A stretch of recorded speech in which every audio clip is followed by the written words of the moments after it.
நாம் இழந்ததை மீட்க, மத்தியில் உரிமைகளை கேட்க வாக்களிப்பேர் இரட்டை இலை. இனிமே கண்ணை மூடிட்டு கடலை எண்ணெய் வாங்கலாம். ஏன்னா மந்த்ரா கடலை எண்ணெய் இதயத்தின் தயாரிப்பு. தினமலர் நேயர்களுக்கு வணக்கம். இந்திய அரசியலில் அண்மை காலமாக கவனத்தை ஈர்த்த ஒரு முக்கியமான மாநிலம் பீகார்.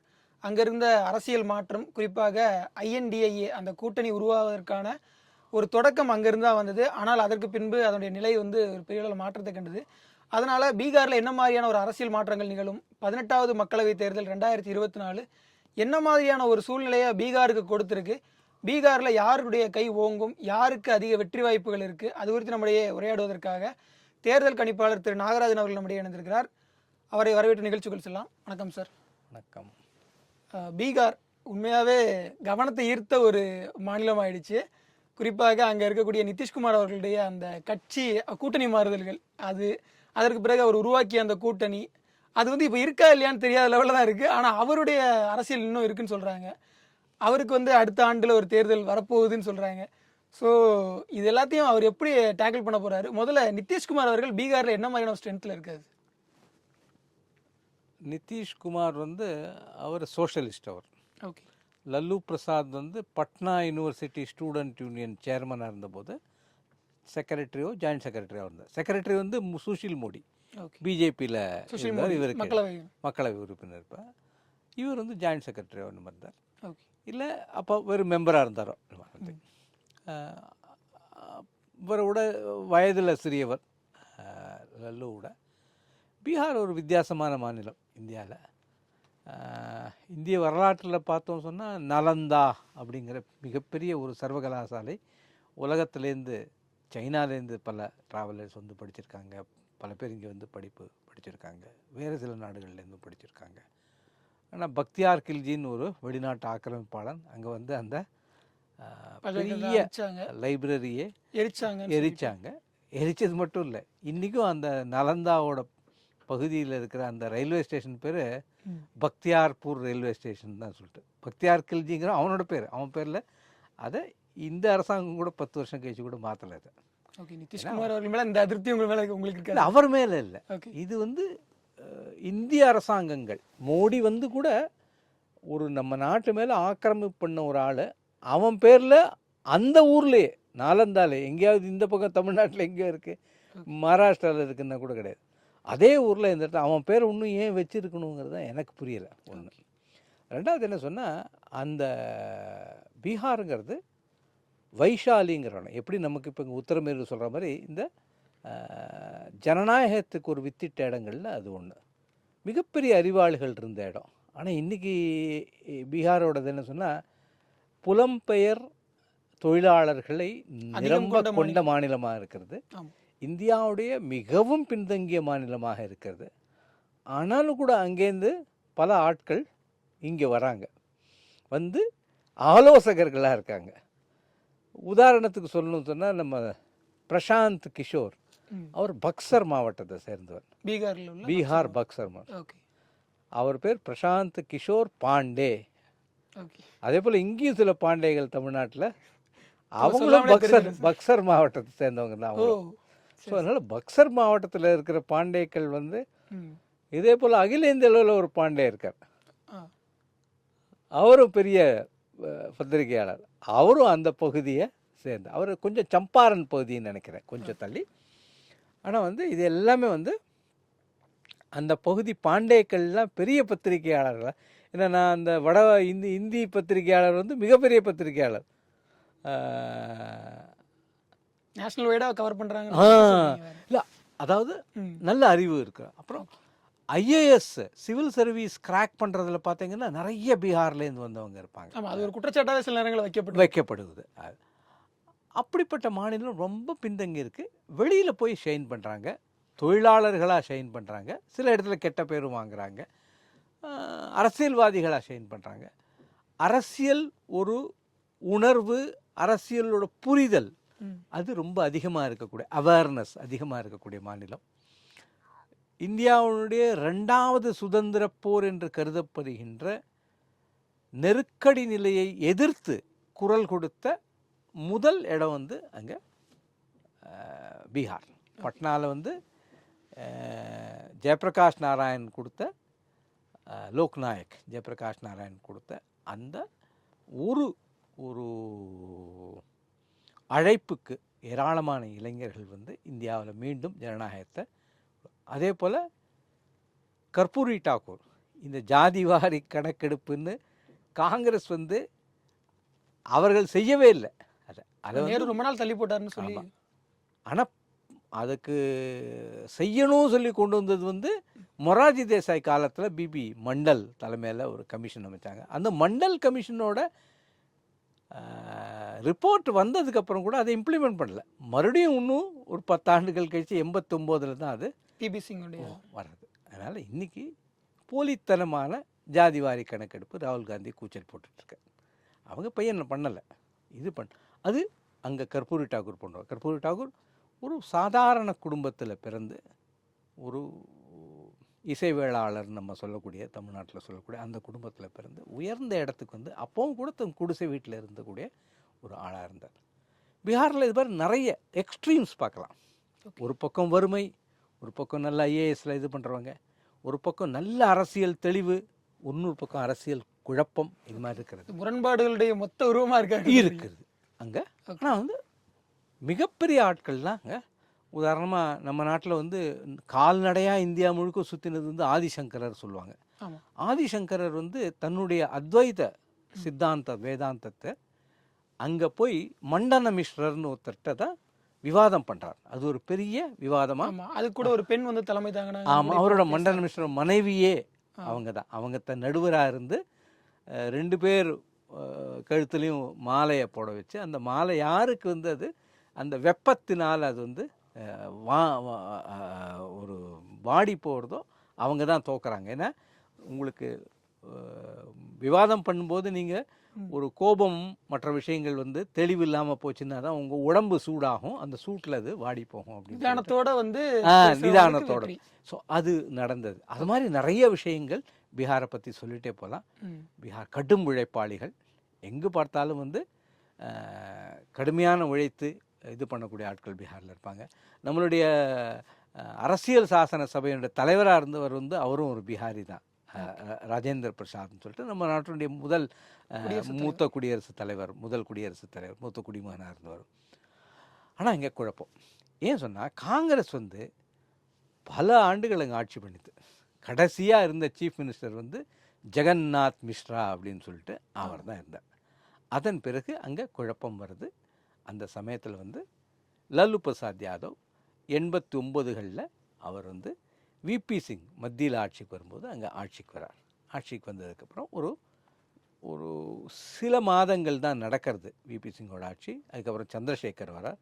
சந்திரசேகருக்கு அப்புறம் மறுபடியும் வந்து தேர்தலுக்கு போகிறது. இந்தியாவில் மண்டல் கமண்டல் அப்படிங்கிற விவாதம் வந்து வட இந்தியா முழுக்க வந்து ராமர் கோவிலுக்கும் இந்த மண்டல் கமிஷன். அப்போ லல்லு பிரசாத் கண்டினியூ பண்ணுறார்.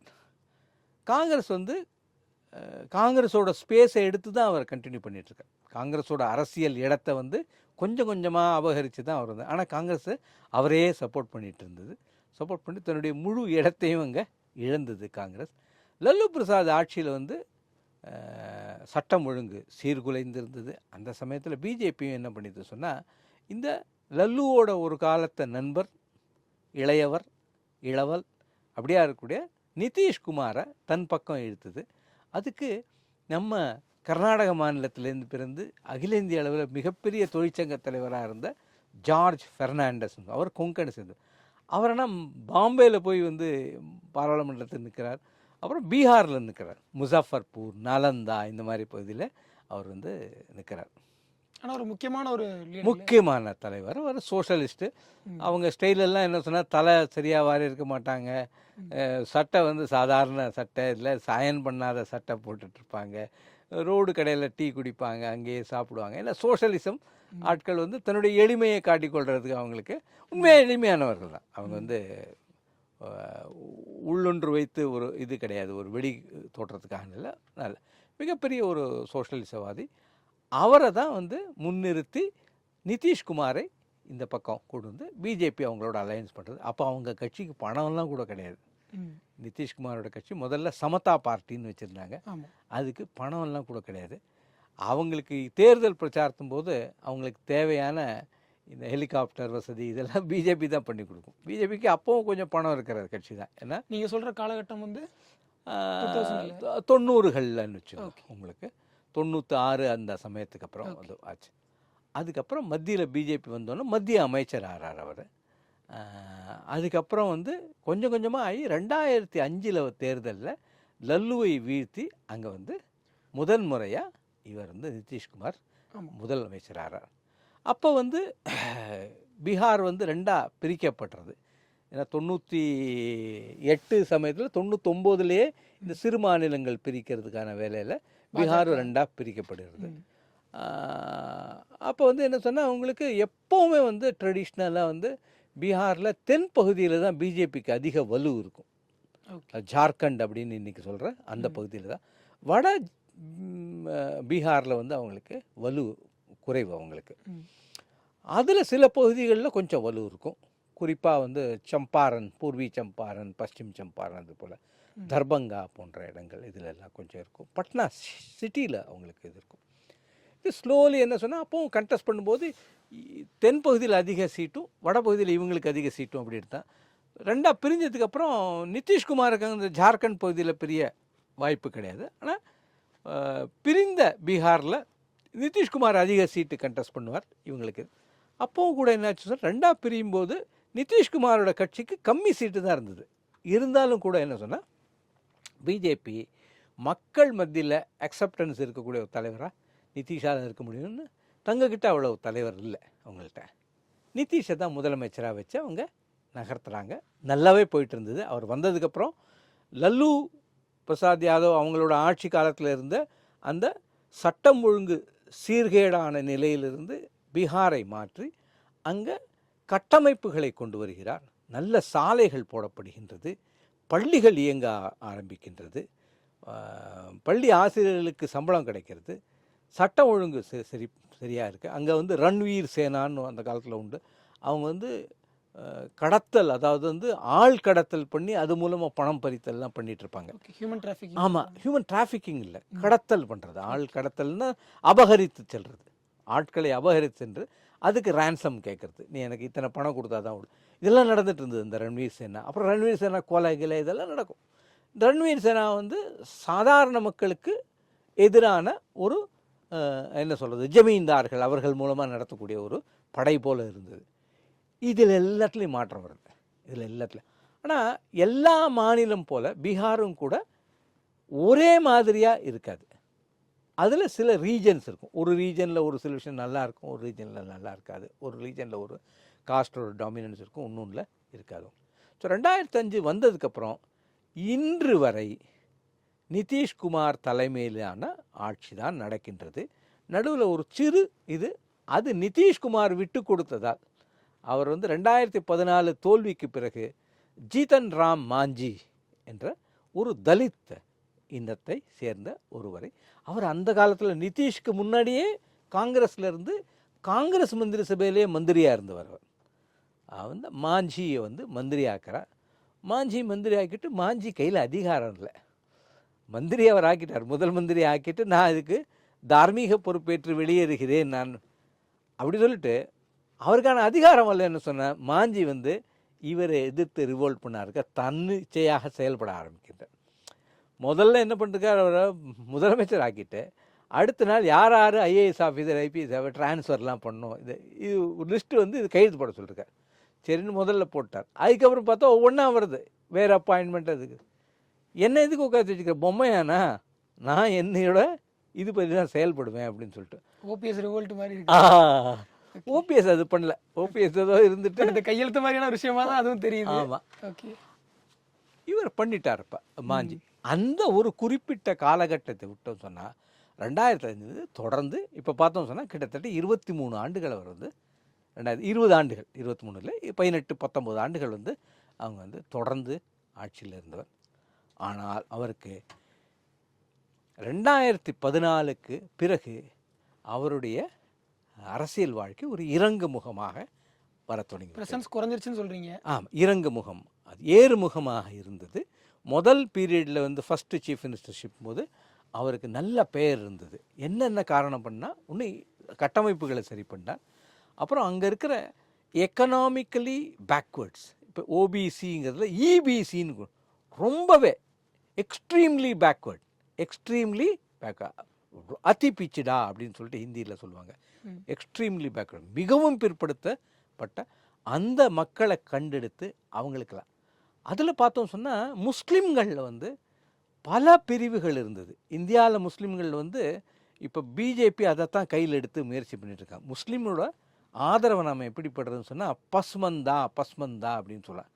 பஸ்மந்தா முஸ்லீம் சொன்னால் இந்தியாவில் பழைய ஜாதி கட்டமைப்புக்குள்ளேயே அடங்கி இருக்கக்கூடிய முஸ்லீம்கள், அவர்கள் தான் 85% இந்தியாவில் இருக்காங்க. மதம் மாறிட்டாங்க, ஆனால் சமூகம் இன்னும் அப்படியே இருக்கு. சமூக அளவில் அவர்கள் வந்து நாவிதராக இருக்கலாம், பழைய மாதிரி. ஆமாம், துணி துவைக்கும் அந்த இதாக இருக்கலாம், வேறு எது வந்து சமூக ரீதியாகவும் பொருளாதார ரீதியாகவும் ரொம்ப கீழ் மட்டத்தில் இருக்கிற அவங்க அந்த நிலையிலேருந்து மேலே வர முடியலை. இந்த அஷ்ரஃப்னு சொல்லி யார் வெளிநாட்டு ஒரு முஸ்லீம் அந்த இதுலேருந்து வந்தவங்களோ பாரம்பரியத்தில், இந்த துருக்கி சுல்தான் அது போல் இருக்கிறவங்க இல்லை அவர்களோடு தொடர்பு கொண்டு சமூக அந்தஸ்தை உயர்த்தி கொண்டவர்கள், அவரெல்லாம் அஷ்ரஃப்னு சொல்கிறாங்க. அந்த மாதிரி ஆட்கள் கையில் தான் இப்போ உதாரணமாக இந்தியாவில் வந்து சுதந்திர இந்தியாவில் 300 பேர் வந்து முஸ்லீம்கள் எம்பிக்களாக இருக்காங்க நாடாளுமன்றம். அதில் வந்து அதிகமானவர்கள்ங்க இந்த பஸ்மந்தாங்கிறவங்க, ஒடுக்கப்பட்ட கீழ்நிலையிலே இருக்கிறவங்க, அவங்க கம்மி அப்படின்னு சொல்லிட்டு இவர் வந்தோன்னே, இதுக்கு முன்னாடியும் பஸ்மந்தா உயர்த்தணும்னு சொல்லிட்டு பல பேர் பல மாநிலங்கள் சிறிய அளவில் அது இவர் வந்தோன்னே தான் அதை வந்து ஒரு உத்வேகம் கொடுக்குறார், அதுக்கு ஒரு உந்துதலை கொடுக்குறார். அதில் அன்வர் அலி அப்படின்னு சொல்லிட்டு ராஜ்யசபா எம்பி ஆக்குறார் அவரை. அதனால் முஸ்லீம்களும் பெருமளவில் அவர் குறிப்பாக இந்த பஸ்மந்தா முஸ்லீம்ஸ் இவருக்கு ஓட் போட ஆரம்பிக்கிறாங்க. இந்த வாக்கள்லாம் வச்சுட்டு அப்பவும் கூட அவருடைய சமூகம் வந்து ஒரு சிறிய சமூகம், 5, 6, 4% தான் அவரோட சமூகம். குர்மிங்கிற சமூகம். ஆனால் வந்து இவர் எல்லாருக்கும் ஒரு நல்லது செய்வராக திகழ்கிறார். அப்போ அப்படியே வந்துட்டு 2014 ஒரு பெருந்தவறை செய்கிறார். மோடி எதிர்ப்பு, மோடியை விட இவருக்கு நல்ல பேர் எல்லா இடத்துலையும் இருந்தது. அதாவது பேப்பர் இமேஜ், மீடியாலாம் என்ன சொன்னால் இவர் பேர் வந்து சுஷாசன் பாபு அப்படின்னு.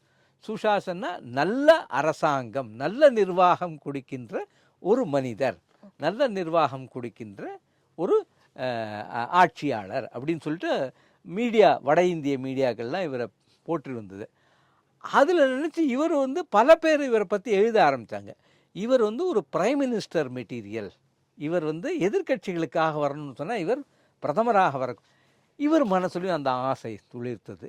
மோடியை நான் ஒத்துக்க முடியாதுன்னு சொல்லிட்டு பிஜேபிக்குள்ளேயே மோடிக்கு எதிர்ப்பான சில ஆட்கள் இருந்தாங்க, வயதானவர்கள், பெரியவர்கள், மூத்த தலைவர்கள் இருந்தாங்க, அதிருப்தியாளர்கள். அவங்கெல்லாம் என்ன சொன்னால் பிஜேபிக்கு நாளைக்கு கொஞ்சம் கம்மியாக இதான கூட இவரை ப்ரமோட் பண்ணி மற்றவங்களோட ஆதரவு இவர் வந்து பிரதமராகிடலாம், இதே தேசிய ஜனநாயக கூட்டணி அப்படின்னு சொல்லி சில பேர் என்ன சொன்னால் அப்போ ஜெயலலிதா பேரும் அதில் இருந்தது அப்படி சொல்லுவாங்க. வட இந்திய பத்திரிகையாளர் சொல்லும்போது ஜெயலலிதா பேரும் இப்படி கொஞ்சம் கம்மியாக இருந்ததுன்னு சொன்னால் ஜெயலலிதாவை ஆக்கிடலாம் அப்படின்னு சொல்கிறேன். 2014 முன்னாடி 13 இந்த மாதிரி இதெல்லாம் இருந்தது. மோடி ஆவாரான்ற ஒரு சந்தேகம் இருந்த காலகட்டம். மோடி ஆவாரா, மோடி ஆகாமலன்னு சொன்னால் மோடி விடாமல் தவிர்க்கணும். இல்லை, மோடி வந்து எந்த செயலை செய்தாலும் வருது, அதாவது ஒரு பிசுறு தட்டாமல் செய்யக்கூடிய ஆளாக இருக்கிறவர் அவர். அப்படி இருக்கிறதுனால மோடி வராமல் இருந்து இப்படி கொண்டுட்டோம் சொன்னால் மோடி வரதை தடுத்துடலாம் அப்படிங்கிறது அது ஒன்று இருந்தது. சிவரானந்த சமயம் என்ன பண்ணுறாரு சொன்னால் தேசிய ஜனநாயக கூட்டணிலேருந்து வெளில வந்து தனியாக போட்டிடுவேன், நான் வந்து மோடி வரதை எதிர்க்கிறேன் அப்படின்னு சொல்லிட்டு அப்போ தனியாக போட்டிடுறார். ஆனால் அது வந்து ஒரு வெற்றி இல்லாத, அப்போ தான் வந்து ஜித்தன் ராம் மாஞ்சியை முதலமைச்சரை ஆக்குறார். அவர் 2 சீட்டில் தான் ஜெயிக்கிறார். அவர் 2 சீட்டு தான் ஜெயிக்கிறார். அவர் அதில் ஒரு சீட் நாலந்தா, மற்ற சீட்லெல்லாம் அவங்க தோத்துடுறாங்க. பிறகு என்ன சொன்னால் 2015 பிரசாந்த் கிஷோர் சேர்ந்து லல்லு பிரசாதையும் இவரையும் இணைச்சி மகா கட்டபந்தன் ஒரு புதிய பெயரை கொடுக்குறார். அந்த மகா கட்டபந்தன்கிறது அவர் பிரசாந்த் கிஷோரே சொல்கிறது என்ன சொன்னால், இது என்னுடைய கண்டுபிடிப்பு, நான் தான் உருவாக்கினேன் இந்த வார்த்தையை அப்படின்னு சொல்லிட்டு அதில் இல்லாத வார்த்தையை உருவாக்கிட்டார். இது வரலாற்றில் இருக்கலாம். அவருக்கு என்ன அவரோட பப்ளிக் டொமைனில் அவரோட கிளைம் அதான். இது பண்ணிவிட்டு அப்போ பெரும் வெற்றி பெறுறாங்க. இது வந்து பாரதிய ஜனதா கட்சிக்கு அந்த சமயத்தில் ஒரு பெரிய பின்னணி. 2014 வராங்க, 15 டெல்லியிலையும் தோக்குறாங்க, இங்கேயும் தோக்குறாங்க. டெல்லி தோற்று அதுக்கப்புறம் நடந்த இந்த எலெக்ஷன்லையும் தோக்குறாங்க. 2க்கும் சூத்திரதாரியாக இருந்தது பிரசாந்த் கிஷோர். இப்போ பிரசாந்த் கிஷோரோட பிராண்ட் வேல்யூ மேலே போகிறது. பிஜேபிக்குள்ளேயே மோடி மேலே கொஞ்சம் ஒரு ஒரு ஒரு ஒரு கசப்பு இருக்கிற சில பேரில் தலைவர்கள்லாம் அவங்கெல்லாம் ஸ்டேட்மெண்ட்லாம் விடுறாங்க. இந்த பிரசிடெண்ட்டுக்கு நின்ன இப்போ யஷ்வந்த் சின்ஹா உட்பட, முரளி மனோகர் ஜோஷி உட்பட அவங்கெல்லாம் ஒரு ஸ்டேட்மெண்ட்டு, அரசாங்கம் வந்து சரியான பாதையில் செல்லலைங்கிற மாதிரி அவங்க வந்து இந்த தோல்விக்கு காரணம் அதான் அப்படி சொல்லிட்டு மோடியை ஒரு ஒரு ஒரு கட்டணும் அப்படிங்கிற மாதிரி. ஆனால் வந்து அது கொஞ்ச நேரம் இருக்குது. அதை அப்போசிஷன் வந்து சரியாக அதை இது பண்ணிக்க முடியல. அதன் பிறகு என்ன பண்ணுறது சொன்னால் நடந்துகிட்ருக்கு, அங்கே ஆட்சி நடந்துகிட்ருக்கு. கிட்டத்தட்ட ஒரு 2 ஆண்டுகளுக்குள்ள என்ன சொன்னால் இந்த லல்லு பிரசாத் அவர்களுடைய குடும்பத்தோடைய ஒரு தொல்லை தாங்க முடியாமல், குடைச்சல் தாங்க முடியாமல் அங்கேருந்து வெளில வந்துட்டு மறுபடியும் பிஜேபிக்கே போகிறார். அவர் பிஜேபி போய்ட்டு அவங்களோட சேர்த்து அது சட்டசபையை கலைக்கலை, அது அவங்களோட சேர்ந்து தானே ஜெயிச்சது. நீ எப்படி போயிட்டு இந்த பிஜேபி சப்போர்ட் எடுத்த ஸோ அந்த அவர் முன்னாடி இருந்த மாரல் அந்த எத்திக்கல் ஸ்டாண்டர்ட்ஸ் எல்லாம் அதெல்லாம் குறைஞ்சிட்டு வந்துடுது அவருக்கே. அது முடிச்சுட்டு இவங்களோட சேர்ந்துட்டு ஆட்சி பண்ணிட்டு 2019 தேர்தலில் இவங்களோட சேர்ந்து சந்திக்கிறார், பிஜேபியோட சேர்ந்து.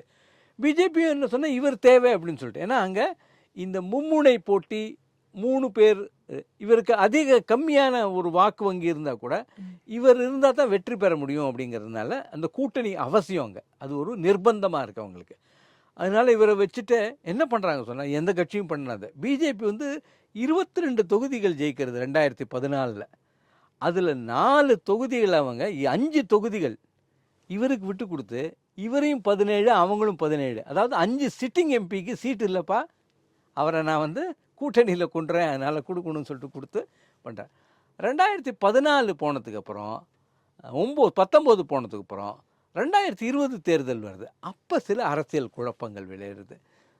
ராம்விலாஸ் பாஸ்வானோட பையன் சிராக் பாஸ்வான் என்ன சொன்னால், இவரை நான் வரவிட மாட்டேன், நிதிஷ்குமாரை வரவிட மாட்டேன்னு சொல்லிட்டு அவர் வந்து தனியாக எல்ஜேபி, அவங்க அப்பா காலமாயிடார், அதுக்குள்ளே எல்ஜேபி தலைமையில் வந்து ஒரு தனி கூட்டணி வந்து தனியாக சின்ன கூட்டணி. அதில் பிஜேபியிலேருந்து ரிபல்ஸாக இருந்தவங்கலாம் நிறைய பேர் வந்து பிஜேபியில் டிக்கெட் கிடைக்காதவங்களாம் அதிருப்தியாளர்கள்லாம் இங்கே வந்து இவர் வந்து ஒரு கூட்டணி போட்டு பண்ணுறார். அது பல இடங்களில் இது பண்ணி இவரோட சீட்டு வந்து ரொம்ப கம்மியாக கொண்டு வந்துடுது. இவரோட சீட்டு வந்து கிட்டத்தட்ட 45 52 அது கீழே கொண்டு வந்து 43 சீட்ஸ் வாங்கியிருக்கு. 43 சீட்டில் கொண்டு வந்துடுறது. இது அவருக்கு என்ன சொன்னால், இது பின்னாடி பிஜேபி இது ஒன்று பின்னணியில் இருக்கிறது, என்னை வந்து politically cut me to size அப்படின்னு சொல்லிட்டு என்னுடைய உயரத்தை குறைப்பதற்கு அரசியல் ரீதியாக இதை பண்ணது பிஜேபி தான். சிராக் பாஸ்வானுக்கு இது பண்ணிட்டு சொல்லிட்டு அப்புறம் என்ன பண்ணுறா சொன்னால், இந்த 20 தேர்தலில் ஜெயிச்சாச்சு பிஜேபி. ஆனால் நீ கம்மி சீட்டு வாங்கி, பிஜேபிக்கு 72, ஆமாம் கிட்டத்தட்ட 30 சீட் அதிகம் இருந்தால் கூட முதல்ல 43. ஆமாம், கம்மியாக இருந்தால் கூட நீங்கள் தான் முதலமைச்சர்னு சொல்லிட்டு. ஆனால் வந்து இன்னொரு கட்டத்தில் என்ன பண்ணுறாரு சொன்னால், பிஜேபியை உதறி விட்டுட்டு இவர் வந்து மறுபடியும் லல்லு பிரசாத்துக்கே போகிறார். அந்த சமயத்தில் என்னோட இது பப்ளிக் டொமைனில் எங்கேயுமே இல்லை. ஆனால் என்னுடைய நண்பர் டெல்லியில் இருக்கிற ஒருத்தர் எனக்கு ஒரு ரகசிய செய்தி கொடுத்தார். ஆனால் ரகசியம் தமிழில் சொல்லுவாங்க, ஒருவர் அறிந்திருப்பதே ரகசியம் சொல்லுது, 2 பேருக்கு பேசினா ரகசியம் கிடையாது. அப்படி இருக்கும்போது அவர் என்ன சொன்னார், இவர் வந்து ஒரு கட்டத்தில் வந்து இந்த சீஃப் மினிஸ்டர்லாம் விட்டு ஒரு கான்ஸ்டிடியூஷனல் பொசிஷன் வரணும், குறிப்பாக துணை ஜனாதிபதி தேர்தல் போது எனக்கு அது கொடுக்கணுங்கிற மாதிரி அவர் கோரிக்கை வைத்ததாகவும், அந்த கோரிக்கை நிறைவேற்றப்படாததால் வெளியேறினார் என்றும். இது ரொம்ப கம்மி பேர் தான். இது அரசியலில் ஓய்வு பெற போகிறவங்க ஜனாதிபதியெல்லாம் தேடுவாங்க அப்படின்னு சொல்லி சொல்லுவாங்களே, அந்த மாதிரி ஓய்வு பெற நினைச்சிட்டாரா? ஆமாம், ஓய்வு வந்தாச்சு அவருக்கு, வயதும் அவருக்கு சில ஒரு உடல் உபாதைகளும் இருந்தது, மன ஒரு கௌரவமான பதவியோட இது வந்து மூத்த பத்திரிகையாளர்கள் கூட இது விவாதிக்கலை. இது நான் வந்து எனக்கு தெரிஞ்ச செய்திங்கிறதுனால நான் வந்து சொல்கிறேன். நான் சில பேருக்கு சொன்னபோது அவங்களே கூட ஆச்சரியமாக கேட்டாங்க என்கிட்ட, சில பேர் பெரியப்பா அதெல்லாம் கிடையாதுப்பா அப்படின்னு சொல்லிட்டு. ஆனால் எனக்கு சொன்னவர் வந்து ஒரு முக்கியமானவருங்கிறதுனால நான் அவர் பேரையும் சொல்ல முடியாது. அதனால் வந்து இதன் பிறகு அவங்க இங்கே வந்துடுறாங்க. இங்கே வந்துட்டு என்ன சொன்னால், இவர் தான் வந்து ராகுல் காந்தியோட போய் பேசி இந்த இந்தியா கூட்டணிங்கிறதுக்கு ஒரு பிள்ளையார் சுழி போட்டவர் இவர் தான். இவர் போட்டு 2023 ஜூன் மாதம் தான் போடுறார். அங்கே கூட்டணியிலேருந்து வெளியில் வந்து கொஞ்ச நாள் கழித்து உடனடியாக இதை போடுறார், பேசுகிறாரு எல்லாருக்கிட்டையும். அவங்களும் இது ஒரு அருமையான முடிவுன்னு சொல்லிட்டு லல்லு பிரசாத்லாம் இவரை திட்டின்னு இருந்தாங்க. அவங்க முதல் தடவையாக வந்து இங்கேருந்து அங்கே போய், அதாவது பிஜேபியை 2014 கை கழுவி விட்டுட்டு 14 தனியாக போட்டியிடுறார். 15 அவங்க லல்லு பிரசாதோட ஆர்ஜேடியோட சேர்ந்து போட்டியிடுறார். போட்டியில் வெற்றியும் பெறார். வெற்றி பெற்றுட்டு ஒரு 2 வருஷத்தில் இந்த பக்கம் வரும்போது அப்போ அவருக்கு வச்ச பேர் என்ன சொன்னால் பல்ட்டு ராம், குட்டிக்கர்ண ராமன் அப்படின்னு சொல்லிட்டு, பல்ட்டி அடிக்கிற ராமன் அப்படின்னு சொல்லிட்டு இங்கேருந்து அங்கே பல்ட்டி அங்கே. அப்போ நிறைய விஷயங்கள் அது மாதிரி எல்லாருமே கிண்டலாக பேசினாங்க அவரை. அதுக்கப்புறம் அவங்க திரும்பி அந்த பக்கம் போனோன்னே அதையும் ஏற்றுட்டாங்க. அது அப்போ அது சும்மா சொன்னது பாப்பேன் அப்படின்னு சொல்லிட்டு அதை விட்டுட்டு சேர்த்துட்டாங்க. ஆனால் இப்போ மறுபடியும் அவர் அங்கேருந்து ஜூன் மாதம் இந்த முயற்சிகள்லாம் எடுத்து இந்த இந்தியா கூட்டணி உருவாவதற்கு ஒரு முக்கிய காரணமாக இருந்து அதெல்லாம் பண்ணி அவர் அங்கேயும் ஒரு கோரிக்கை வச்சார். என்ன, இதுக்கு கன்வீனர் ஆக்குங்க அப்படின்னு சொல்லிட்டு. அதில் காங்கிரஸ் வந்து கொஞ்சம் நேர கால தாமதம் செஞ்சது. அதுலேயும் அவருக்கு கோவம் வந்து, கூட்டணி தலைமை தானே சார், பிரதமர் வேட்பாளர்னு சொல்ல முடியாது. அப்படி கிடையாது. அது கன்வீனர் அந்த அளவு தான். பிரதமர் வேட்பாளருக்கு அவருக்கு ஆசை இருந்தது. எல்லாருமே ஒருங்கிணைப்பாளர் தலைவர் எல்லாருக்குமே இருக்கார். லல்லு வந்து ஓப்பனாகவே சொல்லியிருக்கார், கொஞ்சம் ஜோக்காக சொல்லக்கூடியவர். பல வருஷங்கள் அவர் வருவேன் நான் ஒரு நாள் பிரதமர் ஆவேன், ஆனால் இப்போ இல்லை ஒரு நாள் ஆவேன் அப்படின்னு சொல்லிட்டு. ஆனால் அவரோட அரசியல் வாழ்க்கையே ராஞ்சி சிறையில் கழிக்க வேண்டியதாக போயிடுது அவருக்கு. இப்போ உடல்நிலை சரியில்லாமல் வந்து இந்த வேலை பண்ணிகிட்ருக்கார். ஸோ அப்படி இருக்கும்போது இவர் வந்து ஜூனில் ஆரம்பித்து அது மெல்ல போயிட்டே இருக்கும்போது அக்டோபர் தேர்தலிலே இங்கு 5 மாநில தேர்தல், 3 மாநில வட மாநிலங்கள் பிஜேபி வெற்றி பெற்றவுடன் அவருடைய அரசியல் ஆலோசகர்கள் நண்பர்கள் எல்லாம் கூப்பிட்டு, இதுக்கு நடுவில் வேறு சிலதெல்லாம் இருந்தது. இவர் வந்து ஒரு ஐஏஎஸ் ஆஃபீஸர் ஒருத்தரை வந்து தன் கட்சிக்கு பொறுப்பாக போட்டு, ஆர்பிஎன் சிங்னு சொல்லிட்டு, ஆர்பிஎன் சிங் இல்லை எனதர் சிங் அவரை போட்டு, அப்புறம் அவர் மேலேயே அவர் வந்து பிஜேபியோடு சேர்ந்துட்டார், கட்சிக்கு குந்தகமாக வேலை செய்கிறான்னு சொல்லிட்டு அவர் கட்சியிலேருந்து விலக்கி அவர் மோடி அமைச்சராக இருந்தார். ஒரு முன்னாள் அதிகாரி, அரசு அதிகாரியாக இருந்தார். ஸோ இதெல்லாம் நடந்ததுக்கப்புறம் இந்த தேர்தல் முடிவுகள் வந்து அவரோட பல பேர், பிரசாந்த் கிஷோர் பப்ளிக்காக பேட்டிகளில் சொல்லும்போது 5 சீட்டு கூட கிடைக்காது. நானே கூட ட்வீட் பண்ணியிருக்கேன், இவரோட அரசியல் காலத்து அஸ்தமனம் ஆரம்பித்து விட்டது, இவருக்கு அடுத்த முறை வந்து சீட்டுகள் ஒற்றை இலக்கத்தில் கிடைக்கிறது கூட கஷ்டமாக இருக்கும் அப்படிங்கிறத நானே சொல்லியிருக்கேன் பல இடத்துல. இப்போ கடைசியாக வந்து 2020 தேர்தல் முடிஞ்சிருக்கு. இதற்கு பின்னாடி 2025 நடக்க வேண்டியதற்கான காலம் வந்துடும். இப்போ இன்னும் ஒரு 9 மாதம் தான் இருக்குது. அந்த 9 மாதத்துக்குள்ளே இவர் வந்து தன்னுடைய செல்வாக்கை வந்து பெருக்கிறதுக்கான வழி இல்லை. எல்லா அஸ்திரங்களும் முடிஞ்சிருச்சுன்ற லெவலுக்கு ஆகிடுச்சு. சாதிவாரி கணக்கெடுப்பு எடுத்தார். அதனுடைய பலன் வந்து இவருக்கு சட்டமன்றத்தில் கிடைக்குமா இல்லை இந்த பாராளுமன்றத்தில் கிடைக்குமா? ஒரு இடத்துலையும் கிடைக்காது. அங்கே ஜாதி உண்டு பீகார் அரசியலில், அதெல்லாம் கிடைக்காது. இது என்ன சொன்னால் அரித்மெட்டிக்னு சொல்லுவாங்க ஆங்கில கணக்கெடுப்பு, கணக்கு இல்லை நம்பர் கணக்கு. அதாவது நீங்கள் 3 கூட்டல் 5 கூட்டல் 15 இதில் என்ன வருதுன்னு பார்த்தா அதில் இந்த கூட்டணி வலுவாக இருக்குது. கடந்த முறை 2019 40 தொகுதிகளில் கிஷன்கஞ்ச் ஒரு முஸ்லீம்கள் அதிகமாக மைனாரிட்டிகள் இருக்கக்கூடிய இடம். அதை தவிர அது வந்து காங்கிரஸோட ஸ்ட்ராங் ஹோல்ட். காங்கிரஸ் கடந்த 3 தேர்தலில் அந்த தொகுதியில் ஜெயிச்சிட்ருக்காங்க. அதை தவிர மற்ற இடத்துல எல்லா இடத்துலையுமே வந்து இவங்க தான், தேசிய ஜனநாயக கூட்டணி தான் வெற்றி பெற்றது. இந்த முறை குறைந்தது 35 தொகுதிகளில் வெற்றி பெறுவாங்க இன்றைக்கி இருக்கிற கூட்டணி. அப்படிங்கிறதுனால இது இவருக்கு ஒரு லாபகரமானது. இவருக்கு இப்போ கடந்த தேர்தலே வந்துட்டு 39 தொகுதி அவங்க தான் ஜெயிச்சிருக்காங்க. என்டிஏக்கு தான் ஒரு சாதகமான சூழல் இருந்திருக்கு. இந்த இதில் வந்துட்டு எப்படி வந்து 35 36ன்னு சொல்கிறீங்கன்னா அப்போ அது குறைஞ்சிருமா? இல்லை குறையும். சொன்னால் என்ன காரணத்துக்காக? இல்லை, இவரோட பாப்புலாரிட்டியே குறைஞ்சிருக்கு. உங்களுக்கு 40 கூட அடிக்கலாம், 39 மறுபடியும் வரலாம். ஆனால் என்னோட கணிப்பு என்ன சொல்கிறதுன்னு சொன்னாங்க வேறு ஏன்னா இப்போ என்டிஏ தானே சார் இவருக்கு வந்து சீட்டுகளை ஒதுக்கணும். இந்தியா தான் பாதி கொடுத்துட்டு இருந்தாங்க. என்ன சொன்னால் இப்போ என்டிஏ ரொம்ப க்ரௌடட் ஆகிடுதாங்க. அதாவது சிராக் பாஸ்வானுக்கு கொடுக்கணும். கடந்த முறை லல்லுவோட இருந்த 2019 லல்லுவோட இருந்த ஜித்தன் ராம் மாஞ்சி இவங்க வந்துட்டாங்க. இவங்க ஓட்டு மட்டும் கொண்டு வரல, பெரிய தொல்லைகளையும் கொண்டு வந்திருக்காங்க. இவங்க சீட்டை எப்படி பிரிச்சுக்கிறது அப்படின்னு சொல்லிட்டு இதே பிரச்சனை இவங்களுக்கு இருந்தது. யாருக்கு தலைவர்கள் வர்றது லாபம் மட்டும் நஷ்டமும் இருக்கு. நஷ்டமும் இருக்குது. அதில் பெரிய பிரச்சனைகள் வரும். அப்புறம் விஐபின்னு ஒரு கட்சி இருக்கு. அந்த கட்சியோட முகேஷ் சைனின்னு சொல்லிட்டு அவரும் இந்த பக்கம் வந்திருக்கார். சிராக் பாஸ்வான் அவங்க சித்தப்பா வந்து தனி கட்சி, அவன் தனி கட்சி. பசுபதி குமார் பாஸ் அவங்க தனி கட்சி, மத்திய அமைச்சராக இருக்காரு அவரு. இவங்களுக்கு 17 கொடுத்தது 17 கொடுக்க முடியாது, நீங்க வலு குறைஞ்சு இருக்கீங்கிறனால 15 கொடுப்பாங்களா 12 கொடுப்பாங்களா அது தெரியல. இது எப்படி தமிழ்நாட்டில் இப்போ ஒரு 15 நாள் 20 நாள் திமுக கூட்டணியில் குழப்பம் அப்படின்னு சொன்னா, மற்ற கூட்டணியில் ஒன்றுமே நடக்கல, அதனால குழப்பம் இல்லை. திமுக கூட்டணியில் வலுவாக இருக்க ஜெயிக்க போகிறோங்கிறதுனால அங்கே ஒரு பெரிய உள்ளுக்குள்ள ஒரு பெரிய குழப்பம் சண்டை இருந்தது. விசிகா கூட எனக்கு 4 சீட்டு வேணும் 3 சீட்டு, அவங்களுக்கு 4 சீட்டுக்கான ஓட்டு எங்கே இருக்குன்னு தெரில, 2 சீட்டுக்கே அதிகம் அப்படி இருக்கு. அந்த மாதிரி வந்து அங்கே சில பேர்லாம் எல்லாருமே கேட்டுட்டு இருக்காங்க. அங்கே விசிகாவோட ஆட்சியில் தான் வந்து ஓட்டில் தான் வந்து திமுக ஆட்சியை பிடிச்சிருக்குன்னு சொல்கிறாங்க. எப்படி அது ஒரு நகைப்பு, ஒரு காமெடி நமக்கு வேணும் இதுக்கு நடுவில்ங்கிறனா அதை எடுத்துக்கலாம். அதே போல் குஷ்வாஹா சொல்லிட்டு அவரும் வந்து குர்மியில் தான் ஒரு கொய்ரி அவங்க காஸ்ட்டு. அவர் வந்து ஆர்எல்எஸ்பின்னு ஒரு கட்சி இருந்தார். அதை வச்சுட்டு அவர் 2019 நம்ம அசதுதீன் ஒவைசியோட ஏஏஎம்ஐஎம் அதோட சேர்த்து அவங்க போட்டிட்டாங்க. அவரும் இப்போ இங்கே வந்துட்டார். இப்போ குஷ்வாஹாக்கு கொடுத்தாகணும், முகேஷ் சைனிக்கு கொடுத்தாகணும், சிராக் பாஸ்வானுக்கு கொடுத்தாகணும், அவங்க சித்தப்பா கொடுத்தாகணும், ஜீத்தன் ராம் மாஞ்சிக்கு கொடுத்தாகணும். ஸோ மண்டே பிச்சுட்டு உட்காந்துருக்கிறது பிஜேபி. இன்னைக்கு திமுக இங்கே எப்படி ஒரு நெருக்கடி இருக்கோ அதே நெருக்கடி என்டிஏக்கு இருக்குன்னு சொல்றீங்க. என்டிஏக்கு இருக்கு.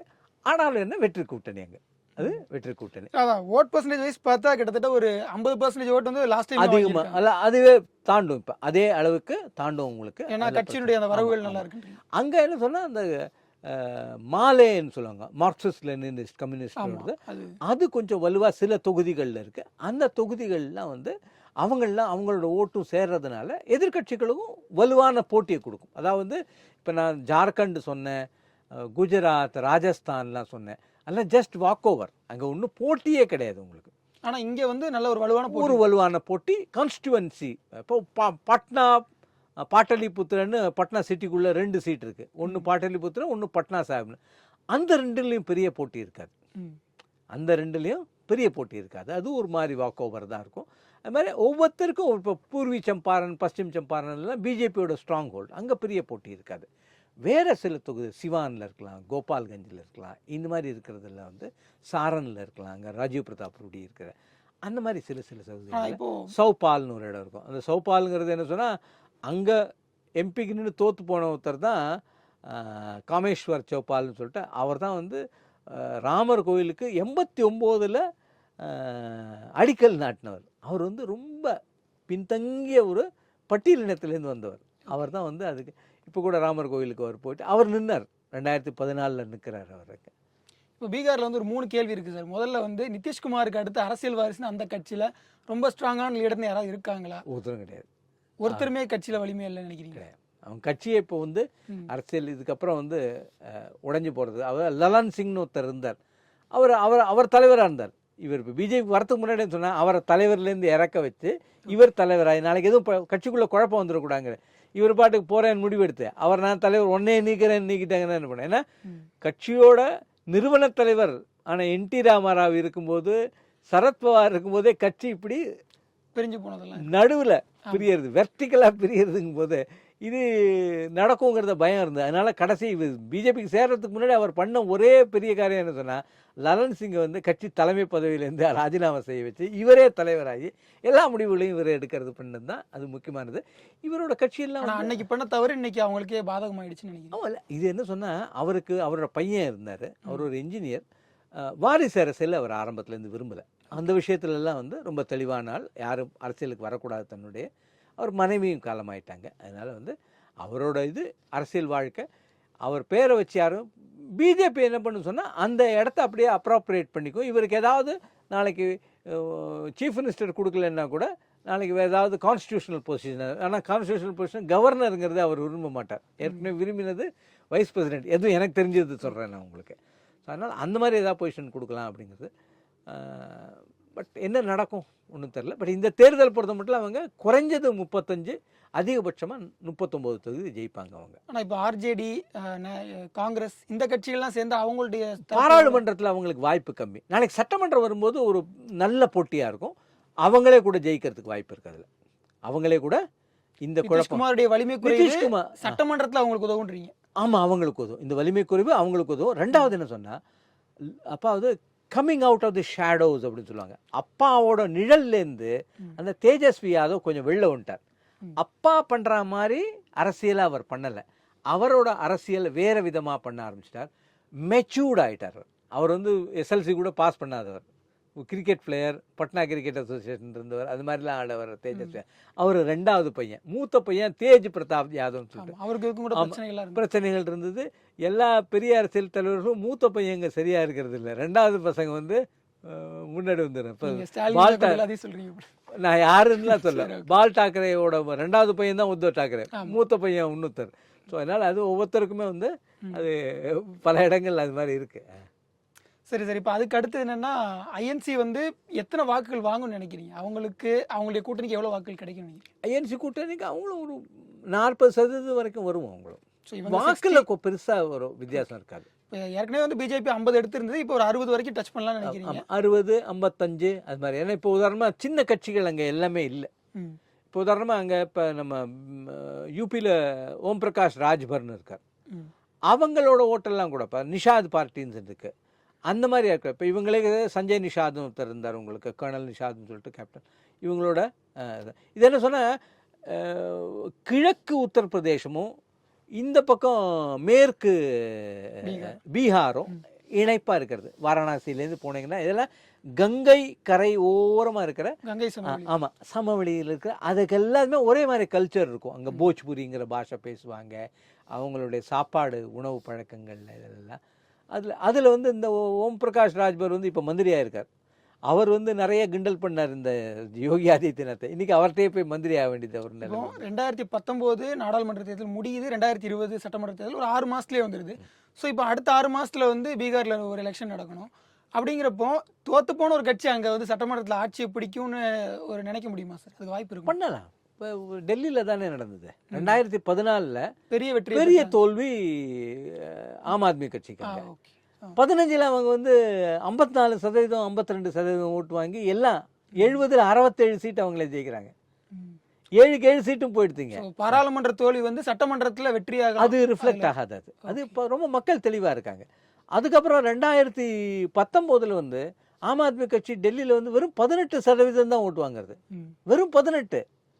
ஆனால் சட்டமன்றத்தில் வந்து 63 தொகுதி ஜெயிக்கிறாங்க. 54% ஓட்டு, 36% உங்களுக்கு ஸ்விங். ஸோ அந்த சூழல் வந்து பீகாருக்கு வந்து அது நிறைய உதாரணங்கள், முன் உதாரணங்கள் இருக்கு. ஏற்கனவே நடந்ததில் அதுக்கான உதாரணங்கள். சரி சார், பார்க்கலாம். பீகாரினுடைய 40ல் 35 அவங்க பாஜக வெற்றி பெற்றுரும். மற்ற 5 யாருக்குங்கிறது தான் போட்டின்னு சொல்லியிருக்கீங்க. 5 கூட ஜெயிக்கலாம், 4 கூட 39 ஜெயிக்கலாம். பட் நான் ஒரு என்னோட அனுமானத்தில் ஒரு 4-5 சீட்டு கொஞ்சம் டஸ்ஸில் இருக்கு. ரொம்ப டஃப் ஃபைட் இருக்கு. ஓகே சார், பார்ப்போம். மக்களவைத் தேர்தல் முடிஞ்சவொடனே பீகாரில் வந்து எந்த மாதிரியான வெற்றி இருக்குது, யாருடைய கை ஓங்கி இருக்குன்றத நிறைய கருத்துக்கள் பகிர்ந்துக்கிட்டீங்க. மிக்க நன்றி சார்.